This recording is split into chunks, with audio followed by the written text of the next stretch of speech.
lab 3 with 3/4 inch conduit, making the same bends that we made for lab 4. As you did see in the video, I did that one beforehand. It don't matter which lab you do first. I'm going to mark both projects at the same time. I will have a picture posted of both projects installed. Now, it's the same. If you look at the mechanical bender, 3/4 inch rigid conduit layout I have posted, it'll actually give you step-by-step procedures of marking your conduit. Now, you first need to find your rise, which is the distance between this box and your 90. I showed you how to do that in our online meeting. Okay, you're going to measure from the box to the wall, and then from the edge of the hole that you're going to go into the wall.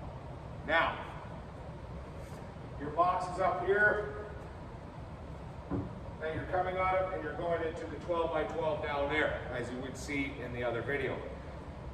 I did my calculations and my measurements, and I come up with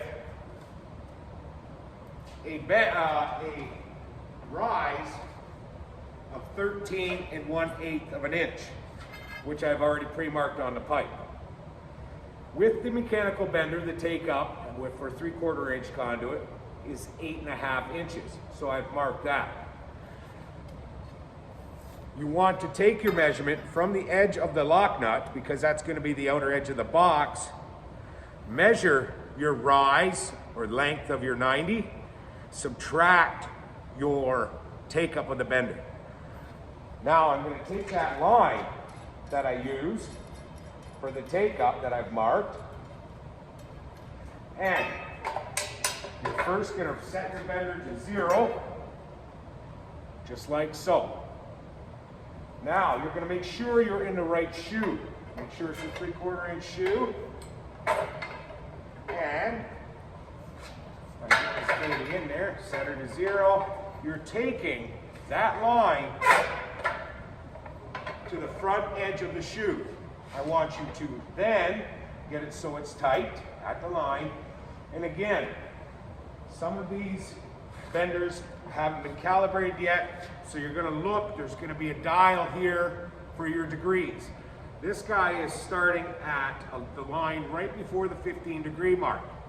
Okay, for my 90, I'm going to go, since there is 2 lines in between each 15 increments, I'm going to go 2 lines past 90 to give my 90. So it's just a ratchet type bend. Ratchet type bend. Okay, just back up. Then, as you've seen in the other videos I've posted, I'm more concerned for you to see the project. So I'm getting close, and right there. Give her a little for backup. I can always take it out. Okay, good. All right, now to release your project, you have your arm straight up. You can use the pipe, get your wheel to 0, pull it up. Now, testing your 90 someplace, making sure you have a 90. I have a little bit over. I'm going to take it out.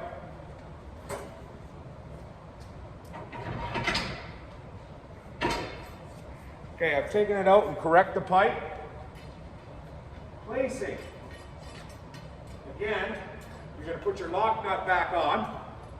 I'm going to go to the first box, and I'm going to place right in the box. With my level, keeping the top of the pipe level, I will mark the top of the bottom box where I'm going.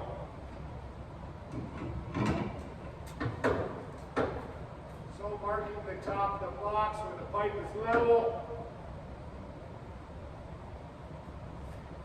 Okay. Taking it out. There I have my first mark, or my top of the box mark. Okay. Now, with the 3/4 inch bender, we have, they call it distance X, or max distance between bends, which you look at the bender, and it's going to be 3 inches. So with this mark here that I have, I am going to subtract 3 inches towards my 90. Okay, that will become your first bend mark. So I usually go all the way around the pipe. Okay, we'll go all the way around the pipe. There's my first bend mark. Now, as I explained in our online meeting, you need to find the depth of the offset. So, from your uni strut to your back of your hole, you got to do some measurements. I talked about that. I came up with a depth of 5.5 inches. Now you also have to go, if you go right to step number 6 on my layout, you have to find a multiplier, which is on the chart on the bender.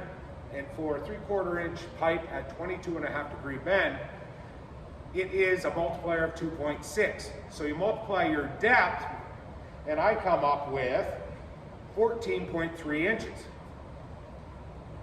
So I'm going to measure from that first bend mark, not the box mark, where you subtracted 3 inches, from where you subtracted 3 inches. I'm going to measure 14 and 0.3 inches. That is your second bend mark. Okay? Again, going all over around the pipe. And now you want to be sure you have your pipe in the bender correctly. Okay? Which way? Okay? I'm going to show you an easy concept. Remember, your first bend mark is going to kick up, and then you're going to kick down. Okay, so that means that I need to kick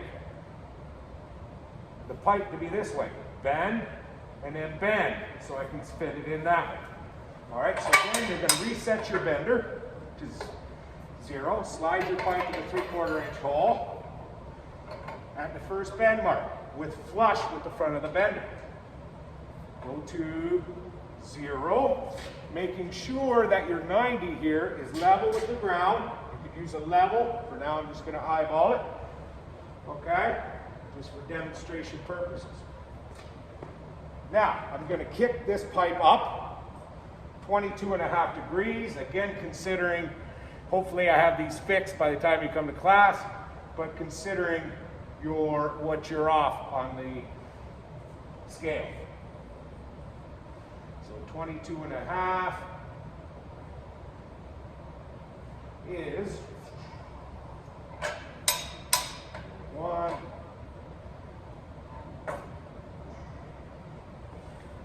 right about there. Okay? Now, to release, again, pull your pipe up. You're going to spin your pipe 180 degrees, putting the other mark at the front of the chute. Okay, we'll get her in there, and again, making the same, that it's level, so you don't have a dog leg, and you're going to continue to bend. Taking it to the same mark, so you have the appropriate degrees. Okay? Then you're going to release, take your pipe out of the bender. Okay? Now, and then you'll hold your pipe up. Okay? Again, putting in the box, marking the top of the box. Okay? And then from that mark, you're going to take and add in 3/4 of an inch for threads. Then cut your pipe. And then thread the pipe, install it, continue on with the other lab with the inch pipe, or finish your project, install it properly. You will see pictures posted of the finished product.